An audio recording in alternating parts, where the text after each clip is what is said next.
May nasagap akong sa social media na hanggat maaari daw, hanggang doon lang talaga sa kay Saldi ko. Kasi pag dumating kay Martin Romualdez, so masusukol na yung presidente pag makarating pa kay ano masasabi po ninyo? Yung ombudsman, hindi pwedeng hindi isama si Martin Romualdez. Opo. Di ba? Pero ano sabi niya? Meron na kaming, may consider na kami against Martin Romualdez. Pero 6 to 9 months bago masubmit sa Sandigan Bayan. Sinabi po yan ni Ombudsman, ha? I-review niyo po, i-google ninyo. Samantalang yung Quezaldi ko, may nag-file ng complete ang ICI against Quezaldi ko nasa Sandigan Bayan na may warrant na. So totoo po yung sinasabi niyo o hindi, kayo na po mag-design. Yes, sir, proceed po. So, magandang umaga po at balik po tayo doon sa sa sikat kay Saldi ko. So,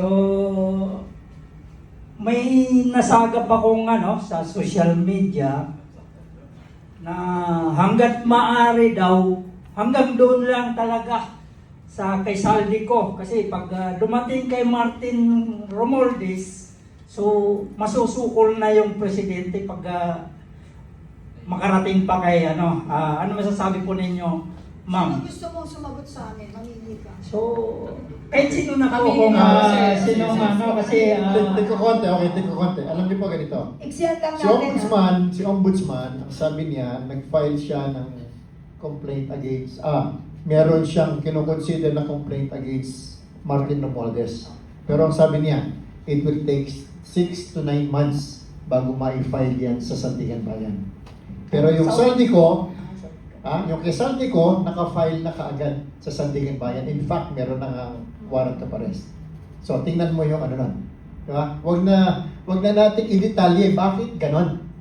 Yeah? So, totoo ba yung sinasabi na pipigilan nila hanggang kay Saldi ko?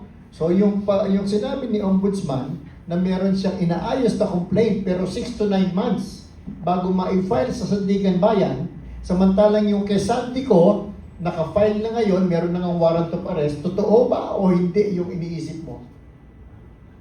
so maaaring totoo po kasi yung Ikaw po nagsabi niyan, hindi po ako. yung nakalagay kasi sa na nabasa ko napadaan sa aking ay hanggat maaari daw hindi pwedeng makarating kay yung Kaya nga po kasi kasi ganito po masusukol sila yung ombudsman, hindi pwedeng hindi isama si Martin Romualdez. Opo. Di ba? Pero ano sabi niya? Meron na kaming, may consider na kami against Martin Romualdez.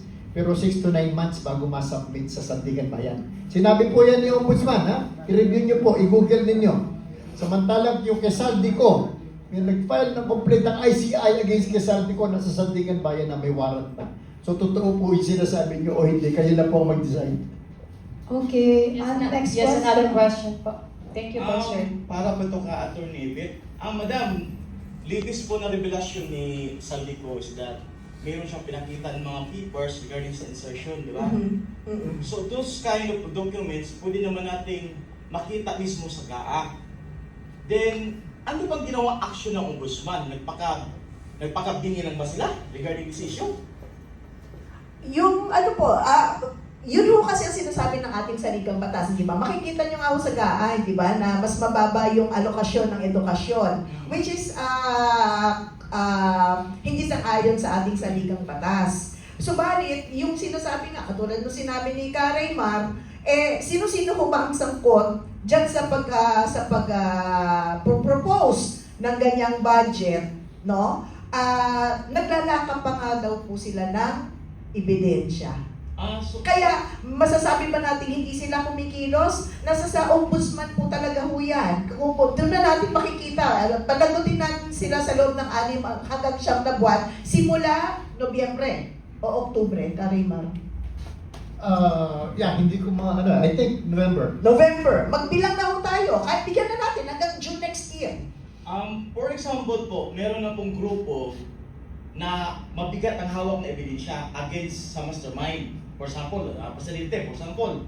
Then, ipinasa ito sa ombudsman kasi ang ombudsman talaga naman ang may right na mag-file sa mga opisyal ng gobyerno. Opo. Then what if dahil alam naman nating punayban sila magkasama, hindi niya action na. Sabihin niya, hindi mabigat na ebidensya na to. Ano ang gagawing second move ng taong bayan wherein ang ebidensya klaro-klaro na eh.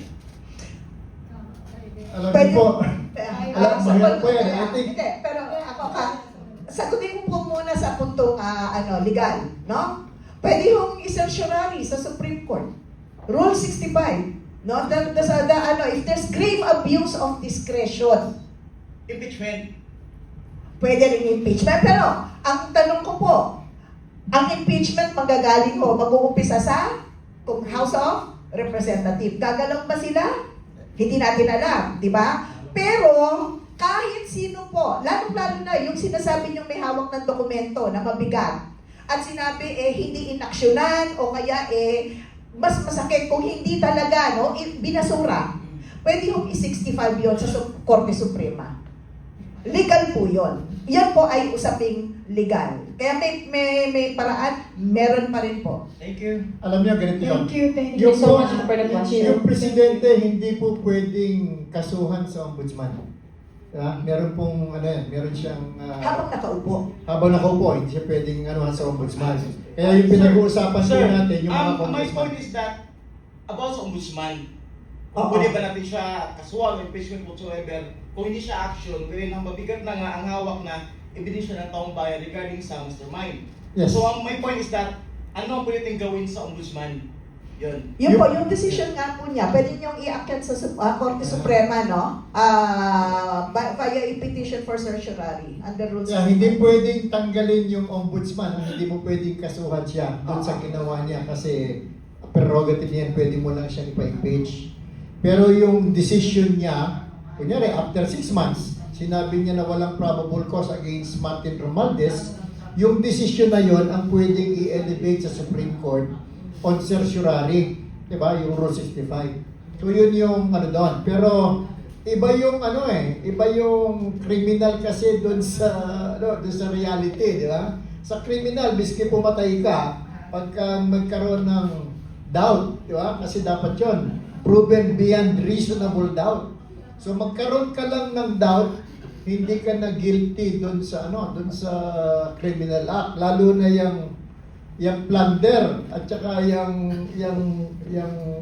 3019 Anti-graft. anti-graft, ang hirap patunayan yan kasi ang ating sistema kailangan beyond reasonable doubt. Pero ang sinasabi natin, yun na lang kaso. Si Santico, pinailan ng ICC, nasa Sandigan Bayan, meron na kaagad warrant of arrest. Samantalang si Martin Romualdez, meron daw, pero 6 to 9 months. Bakit? Ano yung pagkakaiba nung bakit hindi ibigay sa Sandigan Bayan kung mag-i-issue ng warrant o hindi dun sa information?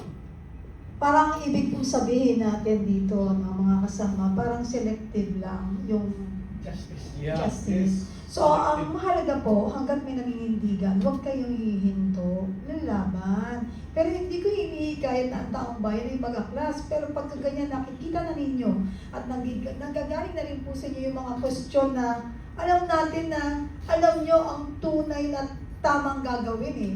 Pero hindi ito mangyayari dahil may kumukumpas. At yun yung sinasabi kanina ni Mayor Mike Rama. Meron bang direksyon to? Wala naman nagdidirect ah. So saan patungo? Saan patungo ang ating bansa?